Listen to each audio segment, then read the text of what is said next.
Welcome back to Viral Shakespeare with Dr. Rusty Jones, and yesterday was Shakespeare's birthday, April 23rd. He was born in 1564, so happy birthday, William Shakespeare. Also, we date April 23rd as his death day in 1616. We know his death for sure. His birthday, we're not exactly sure of. He was baptized on April 26th in the church at Stratford upon Avon, Holy Trinity Church there. We do have a record of that. Why do we pick April 23rd then for his birthday? Well, it seems likely that you wanted to baptize babies as quickly as possible because the infant mortality rate was so incredibly high. You wanted to make sure that your baby went to heaven if in fact they died early, as did happen. So we back it up 3 days. Also because it accords with his death day and there's a nice symmetry there, and it's St. George's Day, the patron saint of England. So, with the bardolatry that exists among some people, that all comes together very nicely in Shakespeare's birth and death days. Also, in 1616, the year of Shakespeare's death, the Native American woman, Pocahontas, you may have heard of her, Disney films, that sort of thing. Pocahontas is brought to England to basically be given an audience in front of James the First at court. So she does. She's brought over from America. She's brought to the court of James. She's introduced to the king, etc. The king is absolutely fascinated by her and the entourage that comes with her. And then she catches the diseases prevalent in Europe for which she had absolutely no immunity and dies soon after. Why do I raise that? Well, because that and other instances of English contact with the New World meant that there was a fascination for all things American in England once Drake finished going around the world in the 1570s, and then other expeditions started, and then Jamestown being founded in 1607. James was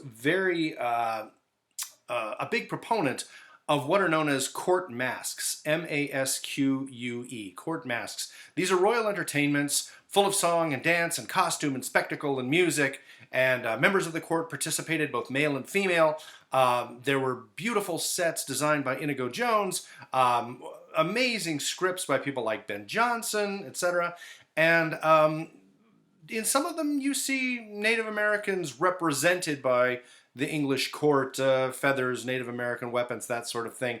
And they're portrayed by the people that were there in the New World to exploit the native peoples. But there's a fascination with their culture, with all things, all artifacts, animals, and unfortunately for them, the people as well, who were often brought back to England both alive and more often than not dead, and put on display as almost like zoo artifacts. This is mentioned by Trinculo later in the Tempest, so I'm going to talk about that a little bit more soon. 3 years after Pocahontas' death, so this would be 1619, Dutch traders bring the first slaves from Africa into Jamestown, and thus begins the long history of slavery in North America. That returns me to the work of Meredith Ann Skura that I mentioned last time. Skura argues that Shakespeare is not endorsing English colonialism or condemning it one way or the other, but he is using the discourse, the language of colonialism, as a way to explore both the language of colonialism and other discourses that are operating in the play without necessarily coming down on one side or another. And this is really typical of Shakespeare. He does this frequently. He will lay the terms out and he will let you decide. It's a very safe path, but it's a very nicely ambiguous path for him as well. So if we use Skura's ideas, and some of them I endorse and some I don't, I find it hard to believe that you can raise the specter of colonial discourse without influencing that discourse in some way or showing to some degree which side you think is the more persuasive. But, we can argue about that. Using Skura's idea, though, here, as I mentioned last time, if Ariel, the magical sprite, magical familiar agent that Prospero uses, if the discourse that Prospero uses with Ariel, that whole thing about is there more work for me to do, master, says Ariel. Yes, there is, says Prospero. You promised to let me go a year ago, and Prospero says, oh, you're moody, you're out of line, you think I'm being unfair? Well, guess what? I'm going to stick you right back in the tree that Sycorax put you in and left you there for 12 years ago, and that I, in all of my goodness, let you out of if you don't obey because you're being bad, etc. He's gaslighting Ariel in that way. If that is in some way a kind of condemnation of the tradition, the custom, the process, whatever you want to call it, of indentured servitude in England that I've talked about before, this is a very old system that's been in place for a very long time, then what is Caliban? How does he fit into all of this, all of these discourses? What kind of discourses are used about him? What kinds of discourses does he use about himself, about his relationship with Prospero, about his place on the island, etc.? Is Caliban a depiction of a Native American? Are we meant to take him that way? Is he a depiction of a slave? Although this play is 1610, 1611, the slaves in America don't arrive until 1619, and yet slavery as an institution is not unknown to Shakespeare. So is he a slave? And does the discourse indicate that? So does the discourse indicate that he's a native person? That's how we're supposed to take him. That he's a slave? Is that how we're supposed to take him? Is he a monster? Is that how we're supposed to take him?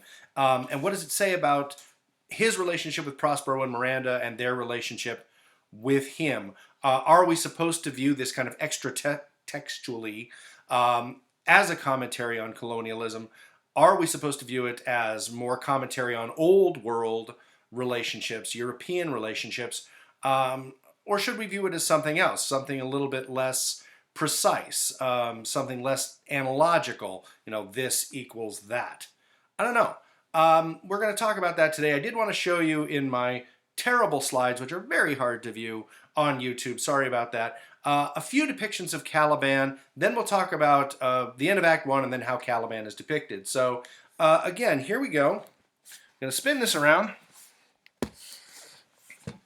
I'm going to check that you can see these okay. There we go. Try to move this a little bit closer. There we are. The slide that you see on the left is Sir Herbert Beerbohm Tree from 1904, and the Caliban depicted there in this illustration looks a little bit like a werewolf or Bigfoot, perhaps. I've heard him often referred to as the wild man of the forest in old world European tradition. That's possible, I suppose. The one on the right is a reported 16th or 17th century illustration of Caliban. Here he looks a little bit more like, I don't know, a kind of fish monster.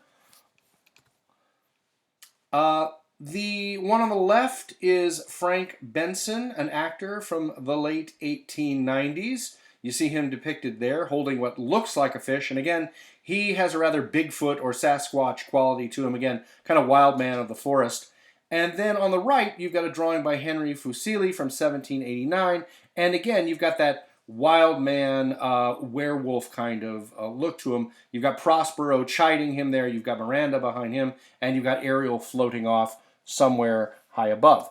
The left is from Shakespeare's Globe in 2013.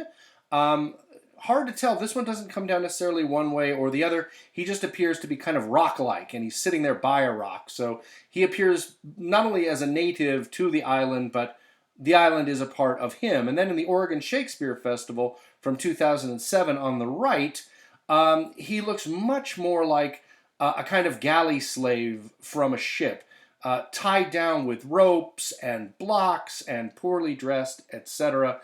A commentary there on servitude, perhaps. The commentary from the Globe, perhaps, on Caliban's relationship to the island itself. On the left, you've got Caliban from the American Shakespeare Center in 2011, and I can say that I am fortunate enough to have seen this production. And the Caliban in that one, as you can see him there, is much closer to Gollum from The Lord of the Rings, or Smeagol, if you want to be really nerdy, from The Lord of the Rings. He had trouble breathing, he had trouble moving, he was clearly in a lot of physical pain, thanks either to Prospero or to the fact that he is born of Sycorax the witch and perhaps the devil, so he's this kind of broken hybrid creature, further broken by Prospero and his relationship with Prospero.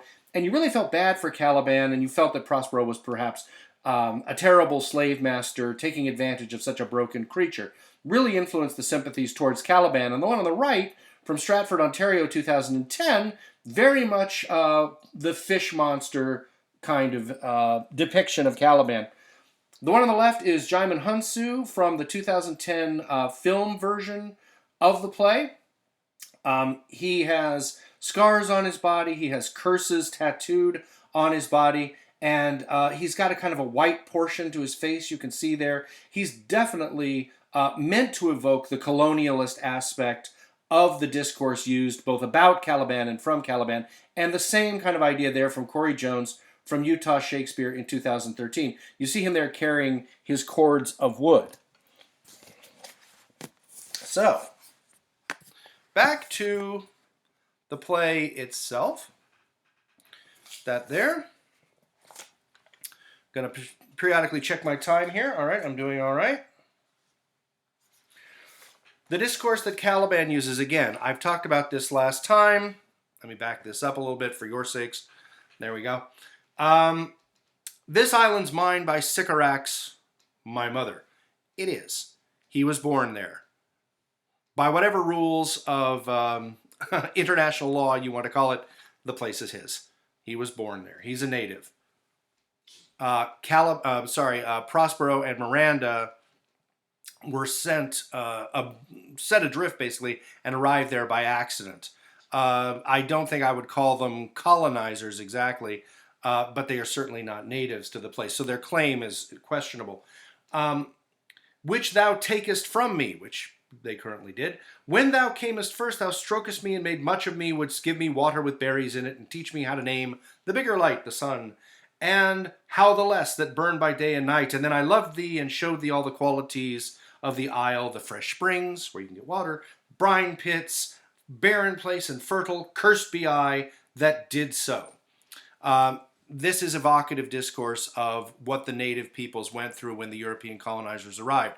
In many cases, the relationship was convivial when it first started up, and the native peoples would show their guests, the new arrivals, how to survive in this new environment. And how were they repaid? Well, basically by being either attacked or enslaved, or having their material goods confiscated, having their rights trampled on, etc. Cursed be I that did so, all the charms of Sycorax, toads, beetles, bats, light on you. For I am all the subjects that you have, which first was mine own king. And here you sty me in this hard rock, whilst you do keep me from the rest of the isle. Stied there like a pig. Prospero kicks back, as I mentioned before, saying basically, you've deserved this, you lying slave, and he uses the word slave directly, because you tried to rape Miranda. And Caliban says, oh, I wish I had done that. Then I would have peopled this isle with Calibans. And it's, again, that European anxiety over racial mixing, particularly when you've got nobles involved. And Prospero is the ex-Duke of Milan. Miranda is part of that noble bloodline, and Prospero doesn't want to see that combined with the monster Caliban. So this is particularly upsetting from a noble standpoint. So does that mean that Caliban deserves all the torments and tortures that Prospero puts him through because he attempted to rape Miranda? That's a whole other subject. Caliban is not a good being, and yet, does he deserve what he gets? Does he not have a case for the rights that have been taken from him? I tend to think that he does. So even if Shakespeare doesn't want to come down on one side or another, as far as colonialism is concerned, we as audience, I think, are kind of pushed in certain moments to come down on one side or another. Let's see. Ariel then brings Ferdinand in from the other side of the island. And this is Act 1, Scene 2, about line 396 or so. Ariel sings as Ferdinand is being brought forward. Sings, full fathom 5 thy father lies, of his bones are coral made. Those are pearls that were his eyes, nothing of him that doth fade, but doth suffer a sea change into something rich and strange. It seems kind of cruel that Ariel would be bringing Ferdinand to Prospero and Miranda by singing about his dead father, Alonso, King of Naples. And yet, I think what he's doing here is Prospero's plan is to, shall we say, hook up Miranda and Ferdinand, but to do it honorably, to do it legally, to do it morally, etc. And so I think he's got Ariel doing this as a kind of reminder saying, look, your father's dead, which he's not. He's on the other side of the island because this is a romance. It has to work out well. Your father is dead. You've now taken his place. You are now the king. You are in the place of maturity. You need to marry. You need to further the line. Forget about your father. Let's bring you forward to Miranda. And he does so. Miranda, in seeing Ferdinand, is immediately struck. Line 411, what is it? Ferdinand, a spirit? Lord, how it looks about. Believe me, it carries a brave form, but 'tis a spirit. And Prospero says, no, wench, it eats and sleeps, and hath such senses as we have such. She's never seen another male before except her own father and Caliban.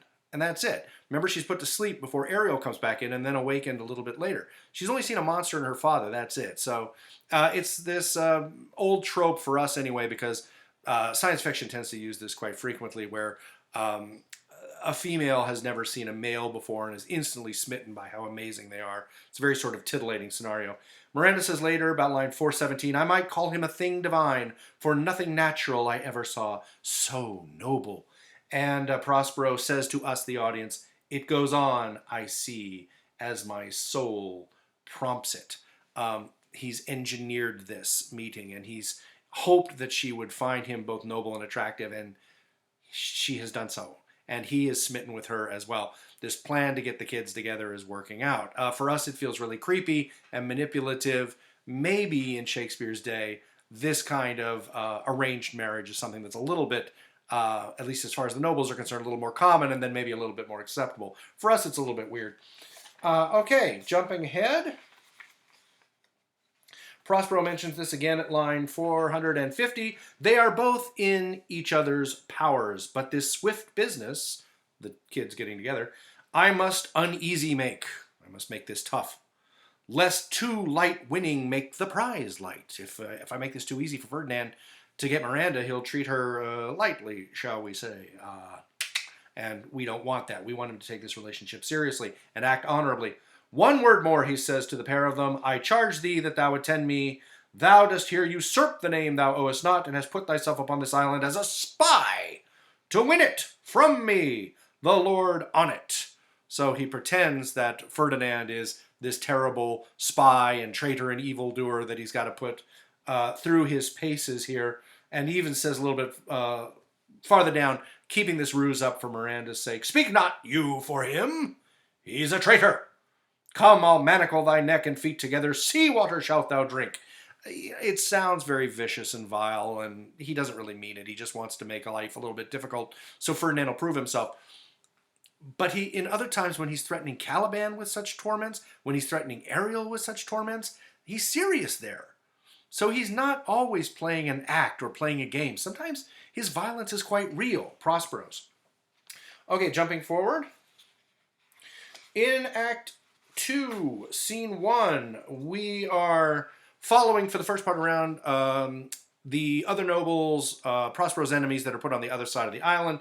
Alonso, the king of Naples, Sebastian, his brother, Antonio, the evil brother that Prospero himself made evil by turning over the responsibilities of government to him and awakening that evil nature in Antonio, and Gonzalo, the good counselor who left the books and the food and the water and that sort of thing in the rotten boat that Prospero and Miranda were set adrift on 12 years ago before they got to the island.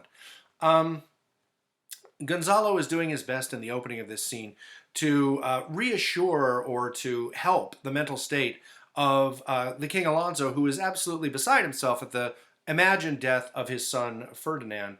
All that Antonio and Sebastian can do is make fun of the nice old counselor Gonzalo as he does the best he can to cheer the king up. Finally, Alonso can't take any more of their squabbling and them making fun of Gonzalo and says, you cram these words, this is line 106, you cram these words into mine ears against the stomach of my sense. Would I had never married my daughter there. And that's where we learn that they have been in Tunis marrying his daughter, Alonso's daughter, Claribel, to the king of Tunis. That's where they've been. And on the way back, that's when Prospero brought them to the island. For coming thence, my son is lost. Coming from there, my son is lost. And in my rate, she too, Claribel, is lost, who is so far from Italy removed, I never again shall see her. O thou, mine heir of Naples and of Milan, what strange fish hath made his meal on thee? He's in great despair.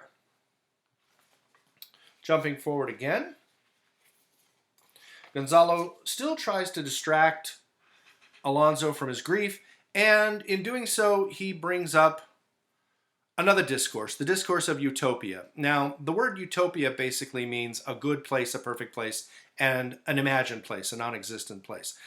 Very popular, though, when the New World started to be discovered, new peoples, new plants, new animals, new resources were being discovered. The whole utopian narrative, or discourse, if you will, became very, very popular, and people started to imagine what kind of new governments, what kind of new social institutions they could set up in a new land that wasn't the old world of Europe with all of its staid and stale traditions. So Gonzalo has this discourse of colonialism and utopia, which are married together. He brings this up directly at line 147. In the Commonwealth, he said, once we start this new utopic society, I would by contraries execute all things. I do all things opposite.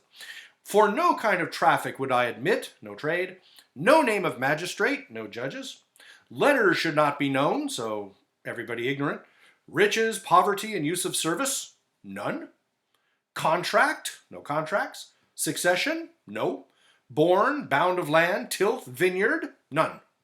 No use of metal, corn, or wine, or oil. No occupation, no jobs. All men idle, all, and women too. But innocent and pure, because goodness knows we can't have women idle or they will fall into evil very quickly. Part of the bias of the discourse there. No sovereignty, no kings, no queens. And Sebastian kicks back and says, yet he would be king on it. Antonio says the latter end of his commonwealth forgets the beginning. Gonzalo, all things in common nature should produce without sweat or endeavor. In this utopia, the land shall give everything. Treason, felony, sword, pike, knife, gun, or need of any engine of war, would I not have. But nature should bring forth of its own kind all foison, all abundance, to feed my innocent people. It's a very utopic vision. I tend to think Shakespeare's making fun of it in the mouth of the goofy old Gonzalo. Sweet as he is, goofy and old, this sort of pie-in-the-sky discourse of a utopia that'll leave all of the excesses of the old world of Europe behind, won't exist in the new world that we will find in North America, Middle America, etc. No, not possible. And Sebastian kicks back and says, no marrying among his subjects? And Antonio says, none. Man, all idle. Whores and knaves. Because what else are you going to have when all men are idle? Save his majesty, says Sebastian, mocking Gonzalo. Long live Gonzalo. And they're mocking him as the king of this ridiculous utopia. A little farther on, about line 290, we see the worst kind of biases of the old world raise their head as everyone is put to sleep by Ariel at line, about line 183 or so. All of them sleep except Sebastian and Antonio. They are put to sleep there. Not really sure why Ariel decides to do this, except that it gives Antonio and Sebastian time to plot the death of the king, which they do very quickly. The worst kind of old world machinations. Succession through murder. We've seen it in Shakespeare plays many, many times. That looks like where we're going to go. Line 289, Sebastian says of his own brother, thy case, dear friend, shall be my precedent. The way that you, Antonio, overthrew your brother Prospero. That's my precedent. As thou gottest Milan from Prospero, I'll come by Naples, by killing my own brother, Alonso. Draw thy sword, one stroke shall free thee from the tribute which thou payest, and I, the king, shall love thee. Draw together, says the evil Antonio, and when I rear my hand, do you the like to fall it on Gonzalo. So they're going to kill him too.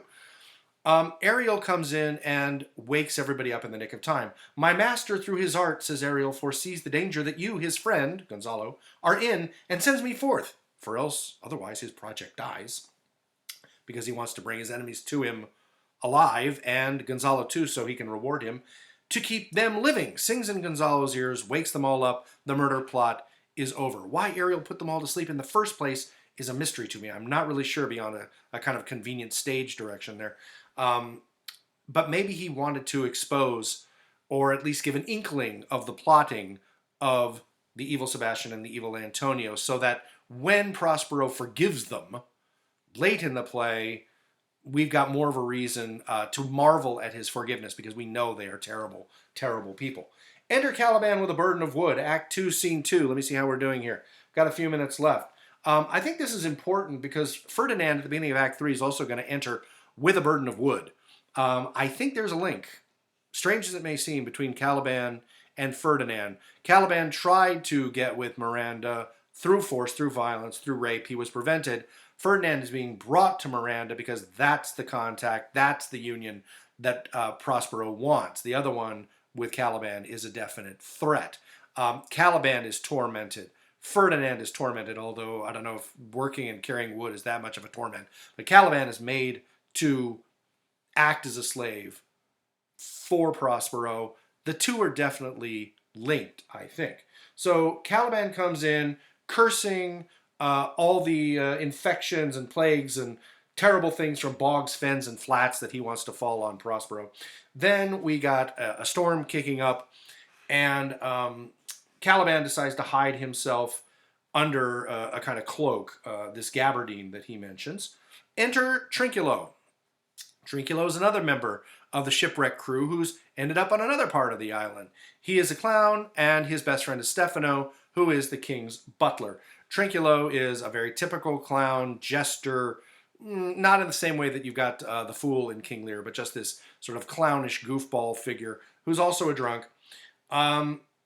As he comes forward and sees basically Caliban the lump there laying under his gabardine to hide himself from the storm, Trinculo says something that I think is terribly important and it's easy to overlook. So I'm at line 18, Act 2, Scene 2. Here's neither bush nor shrub to bear off any weather at all, and another storm brewing.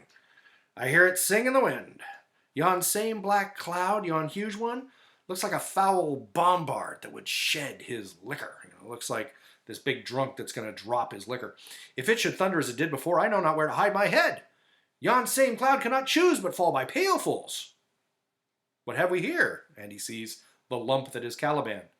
A man or a fish? Dead or alive? A fish. He smells like a fish, a very ancient and fish-like smell. A kind of not of the newest, poor John. It's a kind of fish. A strange fish. He hasn't seen Caliban yet, but by the smell he identifies him as a fish. Does that mean he's a fish monster?